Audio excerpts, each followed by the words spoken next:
রাজ ঐতিহ্য মেনে যুগছেদন পুজোর মধ্য দিয়ে কুচবিহারে বড় দেবী পুজোর আরাধনা শুরু হয়ে গেল। একেবারে বলা যেতে পারে এই যুগছেদন পুজোর মধ্য দিয়ে দুর্গাপুজোর ঢাকে কাঠি পড়লো। আর রাজ আমল থেকে এই পুজো হয়ে আসছে ডাঙ্গুরাই মন্দিরে। এখানে আজকে বিশেষ স্নান এবং পুজোর পর এই যুগ চলে যাবে মদনমোহন মন্দিরে। সেখানেই 1 মাস বিশেষ পুজো হবে এবং রাধা অষ্টমীতে এই যুগ যাবে দেবীবাড়ি মন্দিরে এবং সেখানে গৃহপূজার মধ্য দিয়ে শুরু হবে দুর্গাপুজোর আরাধনা।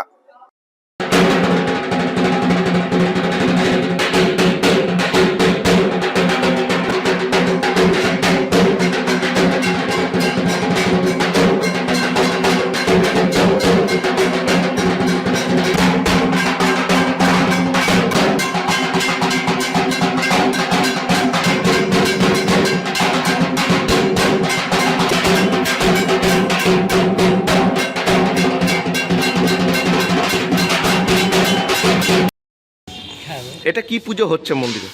এটা আমাদের বড়দেবীর যুগচ্ছেদন পুজো হচ্ছে।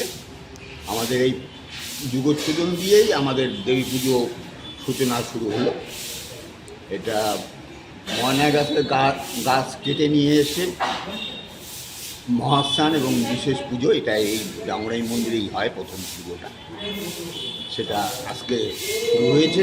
এটা এই শ্রাবণের শুক্ল অষ্টমীতেই হয়।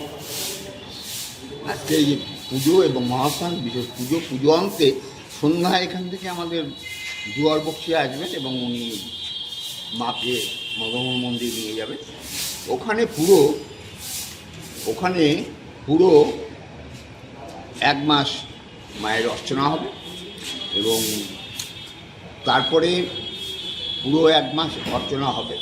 তারপর রাধা অষ্টমীতে মাকে নিয়ে যাওয়া হবে দেবীবাড়িতে বিশেষ পুজো, মহাস্নান বিশেষ পুজো অন্তে মাকে টলিতে স্থাপন হবে এবং 3 দিন হাওয়া খাওয়ানোর পর মায়ের খড়মাটির কাজ শুরু হয়ে যাবে। মানে আজকের থেকে আমাদের কুচবিহারবাসীর দুর্গোৎসবের সূচনা হলো। আপনার পুরো নামটা? আমার নাম শ্রী বীরেন্দ্রনাথ ভট্টাচার্য। ভীষণ ভালো অনুভূতি, কারণ আমার এই বছর প্রথমবার এই পুজোয় অংশগ্রহণ করা। কারণ বড়দেবীর পুজোর সাথে কোচবিহারবাসীর একটা আলাদা আবেগ জড়িয়ে রয়েছে। তো এই পুজোর সূচনা আজ থেকে যুগচ্ছেদের মাধ্যমে, তো এই পুজোটাতে অংশগ্রহণ করতে পারে ভীষণ ভালো লাগছে। এবার তো প্রথম দেখছেন বললেন, কি কি নিয়মে পুজো হচ্ছে কি বলবেন? এখানে তো প্রথমে ময়না কাটতে মহাস্নান পর্ব চলছে, এখন এরপর একে পুজো হবে এখানে, তারপর মদনমোহন বাড়িতে ময়না কাট যাবে, এটুকুই আমরা জানি। এরপর থেকে ধীরে ধীরে মৃন্ময়ী থেকে চিন্ময়ী হয়ে উঠবেন বড়দেবী। তো সম্পূর্ণ যে প্রক্রিয়াটা সেটা চাক্ষুষ করতে পারলে অবশ্যই ভালো লাগবে ভীষণ। আপনার পুরো নাম? সায়ন্তনী। কোচবিহার থেকে চন্দন দাস, কলকাতা টিভি।